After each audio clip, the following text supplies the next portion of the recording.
Hello what's up दोस्तों, कैसे हैं आप सभी। फिर से एक बार स्वागत है आप सभी का आपके अपने चैनल में करियर भाई में। दोस्तों आज बात कर रहे हैं कि एक यूआई यूएक्स डिज़ाइनर की जॉब डिस्क्रिप्शन क्या होती है, यानी कि उनको कौन से कार्यों का निर्वहन करना होता है।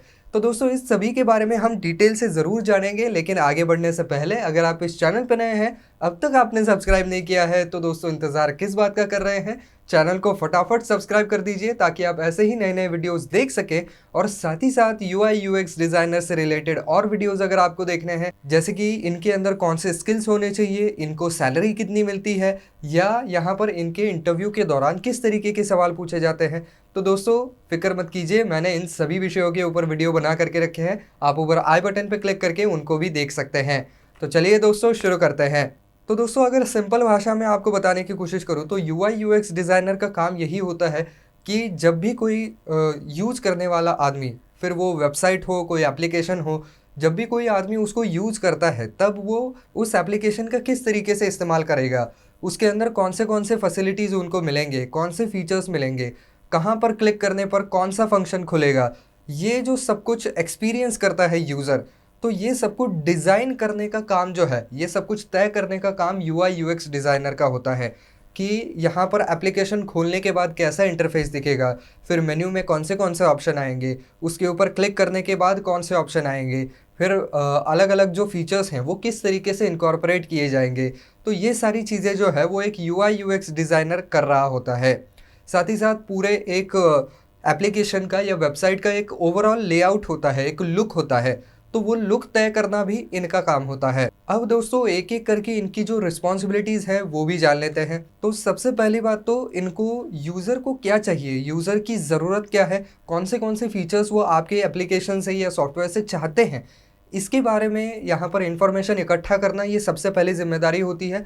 और फिर जो इंजीनियर्स की टीम होती है, प्रोडक्ट डिज़ाइनर्स की टीम होती है, उनके साथ बैठ करके ये लोग जो है वो विचार विमर्श करते हैं कि ये उनकी क्या कहें कि रिक्वायरमेंट्स हैं, तो उसके हिसाब से हमें किस तरीके से डिज़ाइन बनाना चाहिए। इसके अलावा जो भी कोई उनके आइडियाज़ हैं उनको स्टोरी बोर्ड के ज़रिए सामने रखना, उनको अप्रूव करवाना। इसके अलावा कोई अगर प्रॉब्लम आ रहे हैं सॉफ्टवेयर के अंदर या एप्लीकेशन के अंदर, तो उनको वहाँ पर सॉल्व करना। इसके अलावा पूरे साइट का जो है वो एक रूट मैप तय करना, ये भी इनका काम होता है। इसके अलावा यहाँ पर यूज़र इंटरफेस तो ये लोग डिज़ाइन करते ही हैं कि कहाँ पर कौन सा बटन मिलेगा, कहाँ पर किस चीज़ का ऑप्शन मिलेगा, फिर उसका लेआउट कैसा होगा, एक के नीचे एक बटन रहेंगे या साइड वाले सेक्शन में रहेंगे, कौन सा बटन किसके पास होगा। तो ये सारी जो लेआउट है वो भी ये लोग तय करते हैं। इसके अलावा पेज नेविगेशन बटन्स या सर्च फील्ड्स भी ये लोग तैयार करते हैं। तो आपने कई बार देखा होगा कि अलग अलग जो एप्लीकेशंस हैं उनके अंदर अलग अलग चीज़ों के लिए लिंक दे रखी जाती है। मान लीजिए कस्टमर सपोर्ट के लिए लिंक दी जाती है, तो उस बटन के ऊपर आप जैसे ही क्लिक करते हैं तो वो आपको रीडायरेक्ट करता है कहाँ पर, वहाँ कस्टमर केयर की ऑफिशियल वेबसाइट के ऊपर। तो ये जो रीडायरेक्ट करने वाला फीचर है, ये डिज़ाइन करना भी इनका काम होता है। इसके अलावा यूआई के मॉक डिज़ाइंस भी आपको बनाने पड़ते हैं, एक यूआई यूएक्स डिज़ाइनर को बनाने पड़ते हैं, जिससे कि वो पूरी तरीके से इलस्ट्रेट कर सके कि साइट बनने के बाद कैसे दिखेगी, उसका इस्तेमाल कैसे किया जाएगा, फिर कहाँ पर क्लिक करने पर कौन सी सर्विस खुलेगी। तो ये सारी चीज़ें जो है वो उसका एक डेमो देने के लिए एक मॉक यूआई डिज़ाइन भी उनको बनाना पड़ता है और फिर उसको अप्रूव भी करवाना पड़ता है। अगर वो डिज़ाइन अप्रूव होता है तो फिर आगे चलकर उसे एक्चुअल साइट में डाला जाता है। इसके अलावा दोस्तों अगर कोई नया एप्लीकेशन वहाँ पर लॉन्च किया जा रहा है तो उसके अंदर के लोगोज़, उसके अंदर के स्केचेस, अलग अलग तरीके के आइकॉन्स, ये सारी चीज़ें जो हैं वो ओरिजिनल ग्राफिक होनी चाहिए, यानी कि दूसरे कंपनी की तरह आप आपका लेआउट नहीं कर सकते हैं, फिर आपके ऊपर जो है वो केस हो सकती है।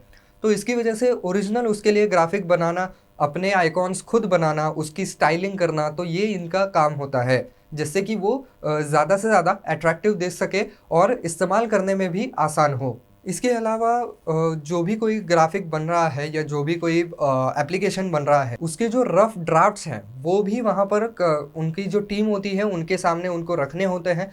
तो उस ड्राफ्ट के ज़रिए टीम जो है वो देखती है कि सारी ज़रूरी चीज़ें इसमें ऐड की गई हैं या नहीं, या इसके अंदर कुछ और बदलावों की ज़रूरत है क्या, कलर चेंज करने की ज़रूरत है, आइकॉन चेंज करने की ज़रूरत है। ऐसी सारी चीज़ों के बारे में वो लोग देखते हैं और फिर ये डिज़ाइन जो है वो अप्रूव किया जाता है। दूसरी बात है कि ट्रबल शूट करना। तो कोई भी यूआई यूएक्स हो उसके अंदर कुछ खामियां तो होती हैं, यानी कि कस्टमर्स कुछ चीज़ें चाहते हैं जो कि उसमें कम है। तो उसके हिसाब से जो है वो ट्रबल शूट करना, यानी कि अगर कोई नया फीचर चाहिए तो उसको ऐड करना, किसी फीचर में प्रॉब्लम आ रहा है तो उसको सुधारना, कहीं पर ग्लीच आ रहा है उसको सुधारना, अगर साइट या एप्लीकेशन क्रैश कर रहा है तो उसके लिए काम करना, ये इनका मेजर काम होता है, क्योंकि यूज़र एक्सपीरियंस बहुत ज़रूरी है। और जो भी कोई यूज़र आपको बता रहा है, आपको फीडबैक दे रहा है, उसके ऊपर काम करना बहुत ज़रूरी है, वरना यूज़र जो है अगर वैसे का वैसा एप्लीकेशन रहा जिसके अंदर कोई सुधार नहीं हो रहे हैं, तो फिर यूज़र आपके एप्लीकेशन को या आपकी वेबसाइट को इस्तेमाल करना बंद कर सकता है। इसके अलावा जो नॉर्मल लेआउट होता है उसके अंदर एडजस्टमेंट्स करना आपके यूज़र्स के मांग के अनुसार, ये भी एक काम होता है, क्योंकि कई बार होता ये है कि कुछ-कुछ फीचर्स जो हैं वो लोग ढूँढ नहीं पाते हैं आसानी से।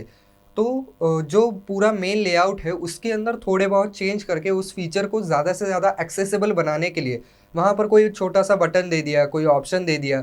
तो इस तरीके से जो है वो पूरे लेआउट में आपको थोड़े बहुत चेंजेस करने पड़ते हैं, जिससे कि वो ज़्यादा से ज़्यादा यूज़र फ्रेंडली बना रह सके। इसके अलावा कुछ स्टाइल स्टैंडर्ड्स भी होते हैं कुछ कंपनियों के, तो उसके साथ बिल्कुल कंप्लायंस आपको रखना पड़ेगा। तो कुछ कंपनियाँ ऐसी हैं जिन्होंने अपने कलर्स जो हैं वो पहले से ही चूज़ करके रखे हैं।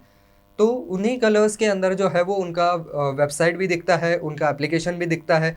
तो उनकी फ़ॉन्ट की स्टाइल भी अलग होती है, उनके आइकॉन की स्टाइल भी अलग होती है। तो उन सारे स्टाइलिंग के साथ जो है वो आपको कंप्लाई करना पड़ता है और उसी हिसाब से जो है वो ग्राफ़िक डिज़ाइन करने पड़ते हैं। तो दोस्तों ये है सारी ज़िम्मेदारियाँ जो कि एक यूआई यूएक्स डिज़ाइनर को वहाँ पर पूरी करनी पड़ती है। और जॉब डिस्क्रिप्शन तो ख़ैर आपने सुन ही लिया है। तो बस दोस्तों आज के वीडियो में बस इतना ही। आई होप ये वीडियो आपको पसंद आया होगा, काम का लगा होगा। तो दोस्तों अगर वीडियो पसंद आया है तो वीडियो को लाइक करना बिल्कुल ना भूलें।